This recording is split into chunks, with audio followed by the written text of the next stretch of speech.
नमस्कार। वो रविश कुमार ने अपना नया वीडियो अपलोड किया है दोस्तों, और हर वीडियो में जिस तरह से वो अपना प्रोपेगेंडा फैलाते हैं, अब हम उस प्रोपेगेंडा के अगेंस्ट उनकी पोल खोलेंगे। तो रविश कुमार जी कहते हैं लाल लाल टमाटर खास खास अफसर में देखिए रविश की बकर। रविश इस बकर में कहते हैं लाल लाल टमाटर और खास खास अफसर, दोनों में कोई लिंक है नहीं, लेकिन रविश जी को इसमें बहुत बड़ा लिंक समझ में आता है। जुलाई को सुप्रीम कोर्ट ने प्रवर्तन निदेशालय ईडी के डायरेक्टर संजय कुमार मिश्रा के कार्यकाल बढ़ाने को गैर कानूनी घोषित कर दिया था। उनका तीसरी बार कार्यकाल बढ़ाया गया था, मगर केंद्र सरकार सुप्रीम कोर्ट पहुंच गई कि कम से कम 15 अक्टूबर तक इस पद पर बने रहने दिया जाए। सुप्रीम कोर्ट ने कहा कि 15 अक्टूबर नहीं, 15 सितंबर की आधी रात के बाद से इस पद पर नहीं रहेंगे। हमारे सामने ऐसी तस्वीर रखी जा रही है कि संजय मिश्रा के अलावा पूरा डिपार्टमेंट नकारा लोगों से भरा हुआ है। मैं किसी का नाम नहीं जानता, मगर इन टिप्पणियों को सुनकर न जाने कितने आईएएस आईपीएस खून के आंसू रो रहे होंगे। वो कहते हैं कि ईडी के संजय मिश्रा की जिस तरह से एक्सटेंशन की गई है उनकी ड्यूटी की 15 सितंबर तक, इनकी ड्यूटी को बार बार एक्सटेंड करवाया गया है। सेंट्रल गवर्नमेंट बार बार सुप्रीम कोर्ट जाती है और सुप्रीम कोर्ट से उनकी एक्सटेंशन की मांग करती है। अब इस पे भी रविश कुमार को बड़ा ही गुस्सा आ रहा है, चिढ़ गए हैं। वो कहते हैं कि लोग जो बाकी आईएएस आईपीएस ऑफिसर से अगर इस तरह से डायरेक्टर की एक्सटेंशन की जाए उनकी ड्यूटी की, तो खून के आंसू रोएंगे। अरे बाप रे, खून के आंसू रोएंगे, ये क्या मतलब? ये हर चीज को खून वून से क्यों जोड़ देते हैं रविश जी?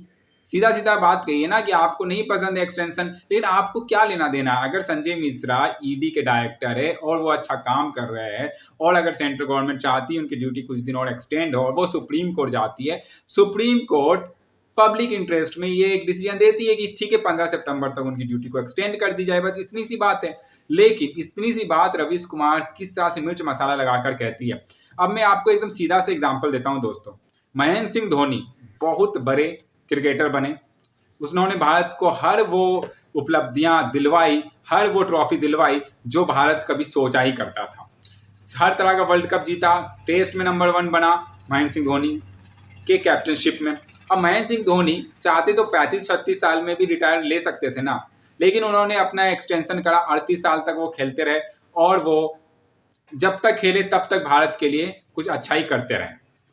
उसी बीच दिनेश कार्तिक आए, पार्थिव पटेल आए, और ना जाने कितने विकेट कीपर आए। तो वो सारे विकेट कीपर क्या ये बैठ के कहने लगेंगे कि महेंद्र सिंह धोनी के आने से हमें वो मकाम नहीं मिला, हम वहां नहीं पहुंच पाए जहां पे महेंद्र सिंह धोनी पहुंचे? अगर महेंद्र सिंह धोनी जल्दी रिटायरमेंट ले लेते तो हम शायद वहां पहुंच जाते। तो वो क्या खून के आंसू रो रहे हैं? नहीं रो रहे हैं ना। उन्होंने अपनी एक अलग मिसाल बनाई, अपना एक अलग करियर बनाया। तो देखिए, यही होता है रविश कुमार जो दूसरों को गोदी गोदी कहते हैं ना, ये है इनका गोदी चरित्र। किस तरह से चीजों को तोड़ मटोड़ के आपके सामने परोस दिया जाता है। इस केस को सुनते हुए जस्टिस बीआर गवई ने पूछा था कि यदि एक अफसर नहीं है तो काम ही नहीं होगा। अगर मैं कल नहीं आऊंगा तो सुप्रीम कोर्ट बंद हो जाएगा। क्या हमारे सामने ऐसी तस्वीर रखी जा रही है कि संजय मिश्रा के अलावा पूरा डिपार्टमेंट नकारा लोगों से भरा हुआ है?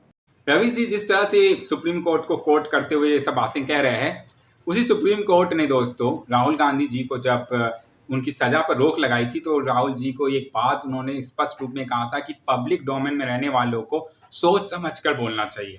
ये बात रविश जी ने बिल्कुल नहीं कही अपने पिछले वीडियो में। तो रविश जी गोदी नहीं है, रविश जी किसकी गोदी में बैठे हैं? क्या इस बात को कहने में कोई संकोच है? बिल्कुल, मैं चाहता हूं कि हर विपक्ष का हर बड़ा नेता सदन में बैठे, सदन की कार्रवाई में हो, वो जा करके पक्ष में जो बैठे हुए जो रूलिंग पार्टी उससे सवाल पूछे। और राहुल जी बेशक अच्छा काम करते इस चीज में, लेकिन ये काम तो राहुल जी और मोदी जी के बीच का है, पर ये तो पत्रकार है, माफ कीजिएगा, पत्रकार रूपी पॉलिटिशियन है। ये जिस तरह से पक्ष और विपक्ष लेते हैं, किसी का पक्ष में बोलते किसी के विपक्ष में बोलते हैं। अपने वीडियो में कहीं सुप्रीम कोर्ट का इस बात को उन्होंने कोट नहीं किया, और दूसरे वीडियो में सुप्रीम कोर्ट के बात को जब बीजेपी के अगेंस्ट बोला जा रहा तो कोट करते, जब कांग्रेस के अगेंस्ट बोला जाता तो नहीं कोट करते। इसी को गोदी होना कहते हैं, और ये गोदी मीडिया का सबसे बड़ा प्रोपेगेंडिस्ट रविश जी है।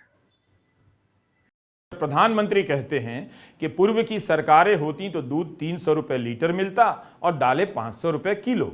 जिस समय टमाटर कई शहरों में 200 से 250 रुपए किलो बिक रहा है और अदरक 380 रुपए किलो तक बिक रहा है, उस दौर में प्रधानमंत्री आपको समझा रहे हैं कि ये जो महंगाई है ये तो कुछ भी नहीं है, पूर्व की सरकारें होती तो कितनी होती। कमाल का लॉजिक है। ये कह रहे हैं टमाटर क्या 300 रुपये हो जाएगा, पिछले सरकारें होती तो आज की सरकार कह रही कि महंगाई और बढ़ गई होती। सही बात है, हो सकता है कि पिछली सरकारें होती तो महंगाई कम भी हो सकती थी, बढ़ भी सकती थी, उस पर हम लोग तो कोई बात नहीं कर सकते। लेकिन इनका हमेशा से एक ही टारगेट रहता है कि किस तरह से मोदी करो और अपने पैसे कमाओ, क्योंकि उसकी के चलते तो इनके अंधभक्त इनके वीडियोस को देखते हैं, इनके व्यूज बढ़ते हैं। अब मैं एक सीधा सा एग्जांपल देता हूँ, पेट्रोल डीजल, इस पे केंद्र सरकार भी टैक्स लेती है, स्टेट गवर्नमेंट भी टैक्स लेती है। अब मैं आपको बताता हूँ कि राजस्थान में सबसे ज्यादा डीजल पे टैक्स लिया जाता है।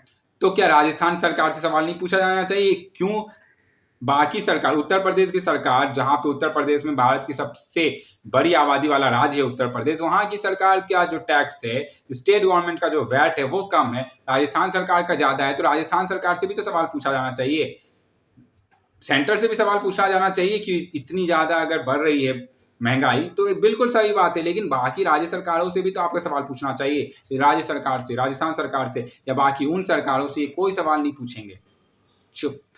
क्यों? क्योंकि रवीश कुमार को बस सिर्फ और सिर्फ मोदी जपना है, यूट्यूब व्यूज पाना है और अपने पैसे बढ़ाना है, इनका और कोई मकसद रहता नहीं है। रवीश कुमार टमाटर की कितनी चिंता करते हैं, ऐसा लगता है कि जैसे ये टमाटर खाने के लिए एकदम से लाल हो गए हैं, पर इतनी बढ़ती महंगाई में इन्हें टमाटर मिल नहीं पा रहा है। और में से 1-2 करोड़ किसी गरीब को दान कर दे तो वो साल भर टमाटर खाए और रवीश जी तो आराम से खाए। लेकिन रवीश जी इस तरह से जनता की मूड को रखते हैं कि ओ माय गॉड, रवीश जी को तो कुछ मिलने वाला ही नहीं, रवीश जी तो एकदम कंगाली की हालत में जी रहे हैं। इनके वीडियो को देखिएगा, हाथ में झुंझुना वाला रिमोट पकड़ के ऐसे ऐसे प्रेस करते रहेंगे। ये 25 साल 26 साल से पत्रकारिता कर रहे हैं और इन्हें बिना बोले आज भी बोलना नहीं आया है। ये हम सब की तरह ऐसा नहीं है कि आप कैमरा ऑन कीजिए और किसी भी टॉपिक पे बोलते जाइए, नहीं, ये एक रिमोट से ऐसे ऐसे टाइप करेंगे, फिर वो लिखा हुआ ऊपर जाएगा, फिर वो एक एक करके पढ़ेंगे। वो क्यों? क्योंकि मैं आपको एक पोएम सुनाता हूँ। तोता मैं हूँ तोता, मैं दिन भर हूँ रोता, मैं हूँ तोता मैं हूँ तोता, मैं दिन भर हूँ रोता, मोदी का नाम जप कर मैं पैसे का धान है बोता, क्योंकि मैं हूँ तोता मैं हूँ तोता। तोता को जो बोला जाता है वो वही बोलता है, उससे ज्यादा वो कुछ भी नहीं बोल सकता है। भारत की अर्थव्यवस्था को ये वियतनाम और सऊदी अरबिया के अर्थव्यवस्था से कंपेयर करके कहते हैं कि नहीं, भारत की अर्थव्यवस्था जो है वो सब दुनिया में सबसे तेजी से बढ़ती हुई अर्थव्यवस्था नहीं है, और ये बोलकर बहुत ही प्राउड फील करते हैं। नाइनन ने लिखा है कि भारत तेज बढ़ती हुई अर्थव्यवस्था नहीं है। सऊदी अरब की जीडीपी 2022 में 8.7% की दर से बढ़ी है और वियतनाम की 8% की दर से। 2023 की पहली तिमाही में फिलीपींस की जीडीपी 6.4% रही है। आप कहिए कैसे भारतीय हैं? अगर भारत को कंपेयर किससे कर रहे हैं? आप वियतनाम और सऊदी अरबिया से कंपेयर कर रहे हैं। अरे भारत आज अपने आप को चाइना यूएस के टक्कर में खड़ा करके देखना चाहता है, उनसे compete करना चाहता है, और आप भारत को खींच के वियतनाम से कंपेयर करते हैं। तो आप वियतनाम क्यों, आप गुयाना से कंपेयर कीजिए ना, उसका तो 25% से तेजी से इकोनॉमी बढ़ रहा है। तो भारत क्या अपने आप को गुयाना से कंपेयर करेगा, जिसका पॉपुलेशन और भारत की पॉपुलेशन में कोई कंपैरिजन नहीं है? सऊदी अरबिया और आपके वियतनाम की पॉपुलेशन और भारत की पॉपुलेशन से कोई कंपैरिजन है? और ऊपर से आप सिर्फ और सिर्फ ये 9 साल 10 साल के ही खुन्नस को क्यों निकालते हैं? पिछले साल में भारत ने कितने घोटाले भारत में हुए, उन सब पे आपका कुछ नहीं बोलना होता है। खैर जो भी है, आपका एक अपना मकसद है, उस मकसद से आप जीते हैं, आपको किसी के गोद में बैठे रहना, उस गोद को आप सराहते हैं, ये हमें समझ में आता है। पर आपके हर वीडियो पे एक वीडियो बनाना इसलिए ज़रूरी है क्योंकि आप किसके गोद में हैं और आप कैसे गोदी है, ये सबको बताना बहुत ज़रूरी है। और वीडियो के बाद मुझे मालूम है रवीश जी के अंधभक्त आएंगे और कुछ ना कुछ कमेंट करके जाएंगे। मुझे समझ में नहीं आता है, रवीश जी की तो मतलब जो कमाई है वो लाखों से करोड़ों के 158 करोड़ तक पहुंच गई है, पर इनके अंधभक्त लोग कमेंट करके कितना कमा पाते हैं, ये एक चर्चा का विषय है जो रवीश जी अपने आगे वाले वीडियो में बताएंगे। धन्यवाद।